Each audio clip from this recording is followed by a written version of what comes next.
Hello everyone, once again welcome to the channel history with Himanshu. आज के इस video में हम अपना नेक्स्ट टॉपिक कवर करने वाले हैं आफ्टर बुद्धिज़्म जैनिज़्म, जिसका नाम है स्तूपास। आपको याद होगा कि स्तूपास को हमने स्टार्टिंग में डिस्कस किया था कि स्तूप में हमें कुछ ना कुछ क्वेश्चंस छोड़ दिए थे स्टार्टिंग के अंदर कि स्तूप बनाए क्यों जाते हैं, स्तूपास की क्या इंपॉर्टेंस है, क्यों स्तूप बनवाए गए, किसने बनवाए, किसने इनकी प्रिजर्वेशन की, वो तो हमने स्टार्टिंग में समझ लिया था कि प्रिजर्वेशन करने में तो इसका इम्पॉर्टेंट रोल था शाहजहाँ बेगम और सुल्तान जहाँ बेगम का। बट अब हम ये समझने वाले हैं कि स्तूप बनाए क्यों गए, कैसे बनाए गए, कैसा इनका स्ट्रक्चर होता था, तो वो सब अब हम इस वीडियो में समझने वाले हैं। हमें एक स्तूप मिला है जिसका जो कि भोपाल के अंदर है, भोपाल से 20 माइल्स दूर है। ठीक है, एक स्तूप मिला है। ठीक है, तो stupa is religious place for Buddhist. अब स्तूपा क्या है, एक रिलीजियस प्लेस है, मीन्स एक धार्मिक जगहें हैं, किसके लिए, बुद्धिस्ट लोगों के लिए। Stupa was dome shaped made in which all the valuable remains used by Buddha place in it. Stupa क्या है, एक डोम लाइक स्ट्रक्चर है। डोम लाइक स्ट्रक्चर क्या होता है, डोम लाइक मतलब एक सेमी सर्कल माउंट होता है ना, जैसे मतलब आधा सर्कल डोम होता है जैसे एक गुम्बज टाइप। ठीक है, तो उसको हम डोम कहते हैं। तो डोम लाइक स्ट्रक्चर है और विच वॉज मेड, क्यों बनाया गया है, ताकि जो वैल्यूएबल रिमेन्स है बुद्धा की लाइफ से रिलेटेड, मीन्स जितने भी उसके अवशेष हैं, उसकी लाइफ से रिलेटेड इम्पॉर्टेंट चीज़ें हैं जो उसने यूज़ की हैं पूरे लाइफ टाइम में, तो उनको प्लेस किया जा सके। Stupa was a prayer place for Buddhist. Stupa एक टाइप का प्रेयर करने के लिए एक जगह है बुद्धिस्ट लोगों के लिए, जहाँ पर रिलीजियस प्लेस कह सकते हैं हम इनको। इसके अंदर एक और रिलीजियस प्लेस होता है जिसको चैत्यास कहा जाता है, जहाँ पे बेसिकली सभी लोग प्रेयर ऑफर करते हैं। बुद्धाज इंपॉर्टेंट प्लेस कौन कौन से हैं बुद्धा की लाइफ से जुड़े हुए? पहला है बोर्न, जहाँ पर उनका जन्म हुआ। बुद्धा का जन्म हुआ लुम्बिनी में। ठीक है, ये सेक्रेट प्लेसेस हैं, इंपॉर्टेंट उनसे लाइफ से एसोसिएटेड हैं। एनलाइटमेंट मतलब कि जहाँ पर उनको ज्ञान की प्राप्ति हुई वो हुई बोध गया के जंगलों में। तीसरा है सारनाथ जो है, वहाँ पर उन्होंने अपना फर्स्ट सरमन दिया था, जिसको हम लेक्चर कह सकते हैं, फर्स्ट सरमन, अपने ज्ञान की प्राप्ति के बाद पहली शिक्षा दी थी। कुशीनगर में उनको निबड़ा प्राप्त हुआ था। निबड़ा मतलब कि उनकी डेथ हो गई थी एक तरीके से। ठीक है, नेक्स्ट है हमारा topic why were stupa build. Stupa क्यों बनाए जाते थे? एक तो सेक्रेड प्लेस बुद्धिस्ट लोगों के लिए सेक्रेड प्लेस बनाने के लिए जो है स्तूपास बनाए गए, बुद्धा के रैलिक्स और मटेरियल रिमेन्स को रखने के लिए। और स्तूपा जो है एसोसिएटेड है विद बुद्धिज़्म को रिमेन रखने के लिए, ठीक है, याद में रखने के लिए जो है स्तूप्स बनवाए गए। Many other stupas were made Sanchi and Sarnath. Sanchi और सारनाथ दोनों अलग अलग जगहों पर जो है स्तूप्स बनवाए गए। ठीक है, इस टाइम पीरियड में। How were stupas build. Stupa किस तरीके से बनाए जाते थे?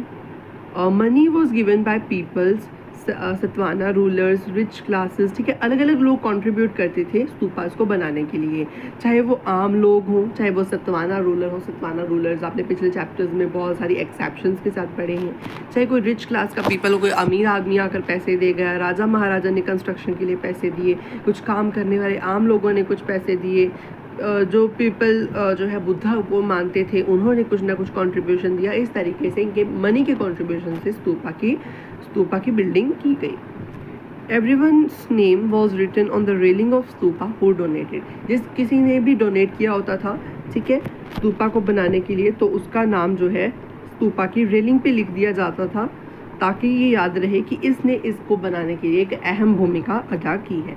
नेक्स्ट है structure of stupa. Structure of stupa को समझने के लिए आपको सबसे पहले स्तूपा की एक पिक्चर देखनी होगी।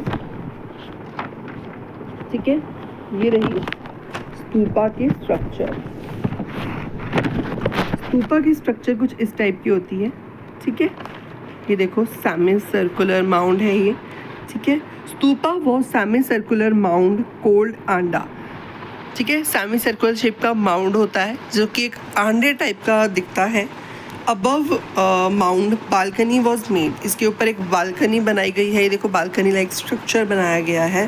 4 पिलर्स बनाए जाते हैं इसकी साइड में। हमें तो 3 दिख रहे हैं, एक इधर वाली साइड में देखो, यहाँ पे दिखेंगे आपको 4 पिलर, 1 2 3 4। ठीक है, 4 पिलर बनाए जाते हैं इसके, और एक इसके चारों साइड पे डोर्स बनाए जाते हैं चारों दिशाओं में। ठीक है, ईस्ट वेस्ट नॉर्थ साउथ, ताकि एक जगह से इंसान एंटर करे, और नॉर्थ और साउथ में इसके गेट्स बनाए जाते हैं ताकि एक जगह से इंसान एंटर करे और दूसरे साइड से निकल जाए। Railing was made around it, इसके अराउंड देखो रेलिंग बनाई गई है ताकि जो है यहाँ से निकला जा सके। नेक्स्ट है हमारा टॉपिक जिसका नाम है अमरावती स्तूपा। अमरावती स्तूपा क्या है? अमरावती भी एक स्तूपा है जिसको कि जैसे उनको तो सांची स्तूपा को तो किसने बचा लिया था, सांची स्तूपा को शाहजहाँ बेगम और सुल्तान जहाँ बेगम ने बचा लिया था, बट अमरावती स्तूपा जो है वो पूरे तरीके से ख़राब हो गया, रूइन हो गया, जबकि ये सांची स्तूपा से भी ज़्यादा ब्यूटीफुल था, पर फिर भी इसको नहीं बचाया जा सका। 1976 में जो लोकल राजा थे अमरावती के, ठीक है, उन्होंने क्या किया, सर्च नियर स्तूपा, उन्होंने स्तूपा के आसपास सर्च किया कि यहाँ पर शायद कोई खजाना मिल सकता है। He think that there was a treasure under stupa, so he decided to break stupa for treasure. इसलिए उन्होंने स्तूपा को रूइन करना शुरू किया धीरे धीरे, ताकि इसके नीचे से वो ट्रेजर निकाल सके, खजाना निकाल सके। He asked he make here temple, उन्होंने कहा कि मैं इसीलिए खुदाई करवा रहा हूँ ताकि मैं यहाँ पे टेम्पल बना सकूँ। एक ब्रिटिश ऑफिशियल थे जिनका नाम था Colin McKenzie, a site and found many sculptures and drawings। अब यहाँ पर ब्रिटिश ऑफिशियल कॉलिन मैकेंजी आई, जब उनको पता चला कि इनको रूइन करा जा रहा है, मतलब ख़राब किया जा रहा है स्तूपा को और इसको तोड़ा जा रहा है, तो वो यहाँ पर आए। कॉलिन मैकेंजी ब्रिटिश ऑफिशियल थे, इन्होंने साइट को देखा और यहाँ से बहुत सारे स्कल्पचर्स और ड्राइंग्स अपने साथ ले गए, बट मैकेंजी ने जो है कोई भी फॉल्ट जो राजा का जो भी था, ठीक है, लोकल राजा ऑफ अमरावती का जो भी फॉल्ट था वो कहीं पर भी नहीं बताया और वो अपने सिर्फ स्कल्पचर लेकर चलते बने। 1854 में क्या होता है, वॉल्टर एलॉयड नाम के एक कमीशन आते हैं जो कि आंध्र प्रदेश अमरावती के जो है क्या होते हैं, कमीशन के एक मेंबर होते हैं। वो भी स्कल्पचर्स को लेके जाते हैं और पेंटिंग्स को मद्रास के जितनी भी पेंटिंग्स मिलती हैं वो सब मद्रास के म्यूज़ियम में रख देते हैं। This stupa was beautiful from Sanchi stupa, Sanchi stupa से ज़्यादा ब्यूटीफुल स्तूपा था ये, but many people take this sculpture to foreign and set up in their museums. But बहुत सारे लोगों ने क्या किया, वो इसके स्कल्पचर्स को बाहर ले गए और उन्होंने अपने म्यूजियम्स में इसको सजा कर रख दिया। लास्ट में क्या होता है, H.H. कोल नाम के एक पर्सन आते हैं, ब्रिटिश ऑफिशियल के ही, उन्होंने क्या किया, उन्होंने जो है इस प्रॉब्लम को रिकॉग्नाइज़ किया और जो है जो भी एक्सपोर्ट हो रहा था इन सब का स्कल्पचर्स का, वो सब उन्होंने रोका और इंडियन म्यूजियम्स में बचे कुछ स्कल्पचर्स को प्लेस कर दिया। इस तरीके से सांची स्तूपा बचा लिया गया, बट अमरावती स्तूपा नहीं बच पाया। अब थोड़ा सा लास्ट टॉपिक इस चैप्टर का हमारा रह गया है, वो भी हम देख लेते हैं। कुछ पिक्चर बेस्ड रह गया है, ठीक है, थोड़ा सा इसमें आपका आ जाता है symbols of worship. Symbols of worship में आपको यही बता रखा है कि ये जो है डायग्राम वो धर्म चक्र की है। धर्म चक्र मतलब कि हमें हमेशा एक तरीके से पॉजिटिविटी मेंटेन करने के लिए, ठीक है, और हमें हमेशा अपने धर्म के साथ जुड़ने के लिए और अपनी लाइफ में हमेशा सच्चाई को फॉलो करने के लिए प्रमोट करता है। ये एक स्तूप लाइक स्ट्रक्चर है, ठीक है, और यहाँ पर लोग सारे प्रेयर कर रहे हैं इसके अराउंड। थर्ड है एक ट्री है जिसकी लोग पूजा कर रहे हैं, और ये है एक हमारा स्टैचू जो कि गेट के ऊपर बनाया गया है, ठीक है।